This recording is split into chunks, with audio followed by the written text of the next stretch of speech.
आज की कहानी का शीर्षक है स्वयं सेवक। स्थान श्रीनगर, कश्मीर। समय 1965 का युद्ध अर्थात 1965 का युद्ध। शत्रु तेज गति से आगे बढ़ रहे थे। कश्मीर को शीघ्र सैन्य मदद चाहिए थी। दिल्ली के सेना कार्यालय से श्रीनगर को संदेश प्राप्त हुआ कि किसी भी परिस्थिति में श्रीनगर के हवाई अड्डे पर शत्रु का कब्जा नहीं होना चाहिए। शत्रु नगर को जीत ले तो भी चलेगा, किंतु हवाई अड्डा बचना चाहिए।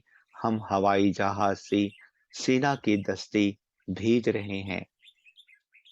हवाई अड्डे पर सर्वत्र हिम के ढेर लगे हैं।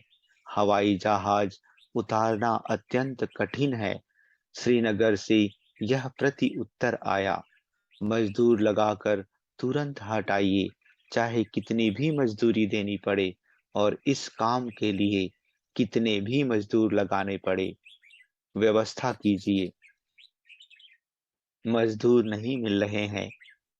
और ऐसे समय में सेना के प्रमुखों को संघ याद आया। रात्रि के 11 बजे थे। एक सैन्य जीप संघ कार्यालय के आगे आकर रुकी। उसमें से एक अधिकारी उतरे। कार्यालय में प्रमुख स्वयंसेवकों की बैठक चल रही थी। प्रेमनाथ डोगरा व अर्जुन जी वहीं बैठे थे। सेनाधिकारियों ने सेना अधिकारी ने गंभीर स्थिति का संदेश दिया। फिर उसने पूछा, आप हवाई अड्डे पर लगे हिम के ढेर हटाने का कार्य कर सकेंगे क्या? अर्जुन जी ने कहा, अवश्य।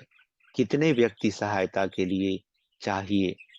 कम से कम 150, जिससे 3-4 घंटों में सारी बर्फ हट जाए।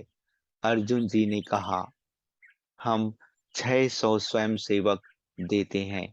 इतनी रात्रि में आप इतने? सैन्य अधिकारी ने आश्चर्य से कहा, आप हमें ले जाने के लिए वाहनों की व्यवस्था कीजिए। 45 मिनट में हम तैयार हैं। संघ की पद्धति का कमाल था कि तय समय पर सभी 600 स्वयंसेवक कार्यालय पर एकत्र होकर साथ साथ चले गए।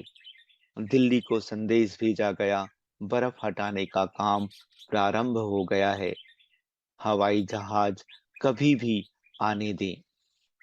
इतनी जल्दी मजदूर मिल गए क्या?